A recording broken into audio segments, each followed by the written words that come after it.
Right. So today we're going to do a deep dive into something absolutely crucial for success in this business. And I'm talking about hotels and restaurants, of course. Mm-hmm. Building and managing the right team. Yeah. We've been taking a look at the work of hospitality professional Maurice. Right. He's got tons of experience, specifically in food and beverage.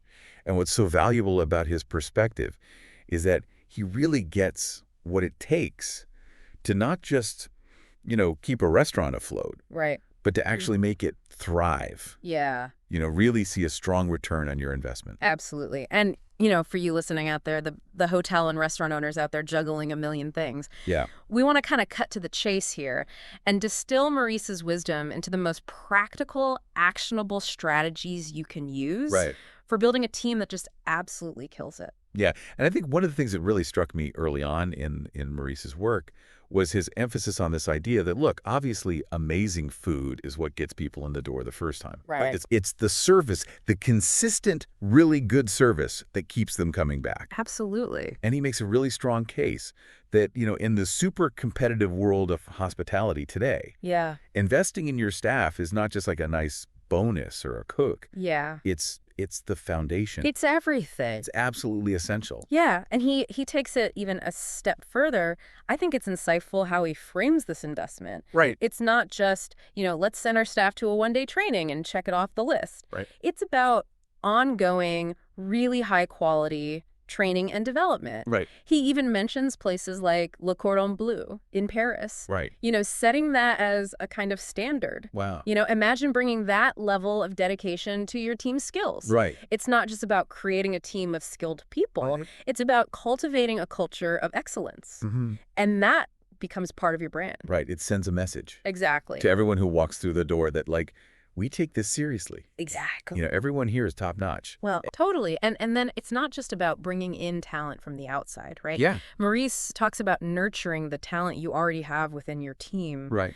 Growing them within the business. And he uses this great example, Yeah. Le Jules Verne up on the Eiffel Tower. Oh, yeah.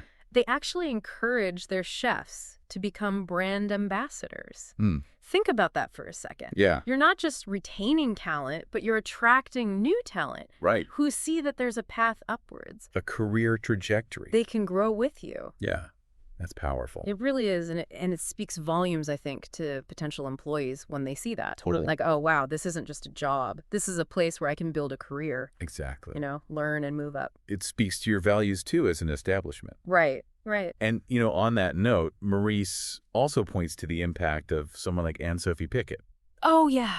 Amazing chef. 3 Michelin stars. Right. Yeah. She's really elevated the whole perception of what it means to work in a kitchen in France. Mm-hmm.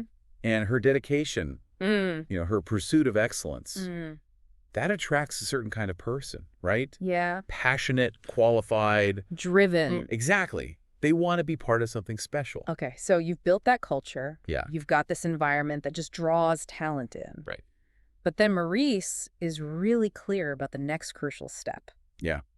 And that's actually choosing the right people to bring on board. Right. Matching the right people to the right roles. Right. And it's more nuanced than just saying, okay, this person went to culinary school, they can cook. Totally.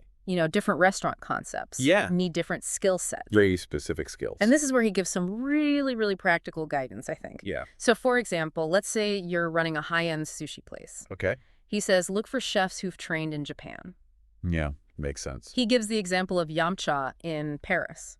Right. They've done that. Yeah. And you can't replace that kind of expertise. No, it really affects the authenticity and quality of what you're serving. Exactly right. Right. And so you might take a totally different approach if you're running, say, a busy brasserie. Right. Like a Le Bouillon Chartier. Right. Where you need cooks who can handle a lot of different things at once. Versatility. Yeah, prep plating, like the whole 9 yards. Multitasking is key. Right. And Maurice doesn't just focus on the people. He also looks at the tools they're using. Right, the equipment. Yeah, he talks about intelligent management strategies, like investing in equipment that can do multiple things. Oh, I see. He brings up Septime, another Michelin star spot in Paris. Yeah. They use these steam combi ovens. Okay. And it allows them to really maximize their space. I got it. And potentially even operate with a smaller team. Interesting. But a really, really skilled team. Oh, right, fewer people. Mm. but each one is like a powerhouse. Exactly. And so Yeah. it's this idea that sometimes upgrading your equipment Mm. can actually save you money in the long run. Yeah. Yeah, you're investing up front, but then saving on labor costs. Yeah, potentially. Right. Makes sense. Okay, so now let's shift gears a little bit and talk about the chef. The heart of the kitchen. Well, yeah, but Maurice points out that the chef's role can actually be very different depending on the type of place you're running. Right. I can see that.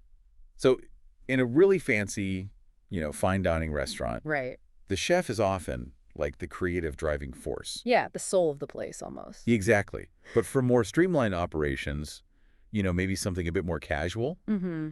bringing in a culinary consultant could actually be the better option. More strategic. Yeah, more cost effective. Yeah. I like that distinction. And what I thought was really interesting was how Maurice talks about the chef's role beyond just, creating the menu and cooking the food. Right. He sees the chef as someone who should be involved in things like the kitchen design, Oh, wow. like from the get-go. Interesting. He uses this example from the Château de la Chèvre d'Or in Okay. Edgeos in France, Yeah. where they got the chef involved early on in designing the kitchen. Right. And they actually saw a 15% reduction in their energy costs. Wow. That's significant. Isn't that amazing? That's huge. So it's about recognizing that chefs have all this operational knowledge that can actually save you money. Yeah, they know how a kitchen needs to flow Exactly. to work best. Right. So when you're looking to actually recruit these chefs, Right. Maurice has some good tips. Yeah. He suggests looking at specialized networks like culinary schools. Oh, yeah. He specifically mentioned Ferrandi Paris Okay. or online platforms like Staff Match. Right. You go where the talent is. Yeah, exactly. And he even gives this example of Thierry Marx Oh, yeah. working with food trucks to help them standardize their recipes. Interesting. And that actually led to a 20% increase in profitability for those food trucks. Wow. Just from some targeted advice. Yeah. So it's a good reminder that even short-term input from a culinary expert Mhm. can make a huge difference. Regardless of the scale of your operation. Yeah, no matter what kind of place you're running. Exactly. All right, let's move out of the kitchen now. Right. Into the dining room. Front of house. Yeah, and Maurice is really, really adamant about how important your front of house team is. Absolutely. And he says something here that I think a lot of people might find a little surprising. What's that? He believes that a positive and welcoming attitude Right. is even more important than having perfect technical skills. Interesting take. Now, he's not saying that training doesn't matter. No, of course not. It's still essential. Yeah. But he's saying that, you can teach someone how to carry a tray properly. Right. You can teach them the steps of service. Right. But that genuine warmth, Yeah, that hospitality. that's harder to instill. And that's what people really remember. Absolutely. It makes such a difference in the overall experience. And he's got some really practical tips for how to kind of cultivate this excellence in your front of house team. Yeah, like what? So he talks about things like organizing menu tastings for your wait staff, Oh, that's a good idea. like what they do at L'Ambroisie in Paris. Yeah. So they can really experience the dishes. Talk about them with knowledge and enthusiasm. Yeah, you can't really sell something you haven't tasted. Right, exactly. Right. And he also stresses the importance of preparing your team for the stress Right. of those really busy service Yeah. times. Yeah, it can get crazy. Oh, yeah. He talks about things like stress handling simulations, Really? like the Big Mama group does, Oh, interesting. so that they can stay calm and efficient. Even when it's hitting the fan. Exactly. Keep a cool head. And I love the example he gives from Café de Flore in Paris. Okay. They have this 2-week sponsorship program Oh, wow. for new waiters. Okay. And it's all about teaching them how to give a really personalized welcome to each guest. I like that a lot. It's about building that connection right from the start. That first impression is so important. Absolutely. That's the tone. And then to make sure that all this great service is consistent Right. across the board. Yeah. Maurice really emphasizes the need for clear policies. Oh, yeah. Rules of the road. Yeah, he explains that, having these established rules, Yeah. it just makes everything so much smoother. Less ambiguity. Yeah, less confusion. Everyone knows what's expected. Exactly. And he suggests looking at some of the European models Okay. for inspiration. Yeah. He mentions the guides from the Fédération Française de la Restauration Got it. as a good starting point. Okay, so they lay out some best practices. Yeah, they can give you a framework. Yeah, and then you can tailor it to your own needs. Exactly. Oh. And it's not just about service protocols. Right. Maurice is also a big believer in a strict dress code. Yeah, that makes sense. And really rigorous hygiene standards. Oh, yeah. Crucial, especially in the food industry. He uses the example of Fouquet's. Okay. They do daily sanitary checks. Wow, that's impressive. Yeah, just to show their commitment to professionalism. And to safety, really. Right, of course. Food safety is paramount. Absolutely. Yeah. And then, speaking of training, Yeah. he points to the Bocas Group as a really innovative example. Okay, what are they doing? They've created a digital manual that's available in tons of different languages. Wow. And it even has videos to demonstrate things. Oh, that's smart. Yeah, so it's a really effective way to train a big team. And make sure everyone's on the same page. Yeah, exactly. So you can maintain that consistency across the board. All right, so ultimately all of this is about, Happy customers. yeah, exceptional customer service. Right. And Maurice really drives home this point that, providing really great service, Yeah. it's not just about satisfying people in the moment. Right. It can turn them into loyal advocates for your brand. Absolutely. They'll tell their friends. Yeah, they'll leave glowing reviews. And they'll come back again and again. Right. And on the flip side, a bad service experience Oh, yeah. can do some serious damage to your reputation, Word of mouth can be a powerful thing. especially these days with social media and everything. Well, yeah, one bad review can spread like wildfire. Exactly. Yeah. So Maurice gives this really practical piece of advice. Okay. He says, if something goes wrong, address it immediately. Right. Don't just ignore it. No, take ownership of it Yeah. and try to make things right. Make it up to the customer. Exactly. And he uses the example of Le Bristol in Paris. Okay. If there's a really long wait time, Right. they'll offer the customer a free dessert. Oh, nice. It's a small gesture. Yeah, but it shows you care. Exactly. And it can turn a negative experience into a positive one. Right. People appreciate that. Okay, so how do you know if your customer service is actually good? Yeah, good question. Maurice recommends using tools like Google Reviews Oh, yeah. or The Fork. Right. So you can actually track what people are saying. Yeah, exactly. Monitor that feedback. Stay on top of it. And he gives this great example from L'Arpège. Okay. They train their wait staff to anticipate customer needs. Oh, wow. So things like suggesting wine pairings. Nice touch. Yeah. That personalized attention. Makes people feel special. And it actually led to a 30% increase in customer loyalty for them. Wow, that's huge. It's pretty amazing, right? Yeah. And all of that comes from understanding your customers. Mm-hmm. And this is another important point that Maurice makes. Yeah. Different restaurants Right. attract different types of customers. Of course, different vibes, different crowds. Right.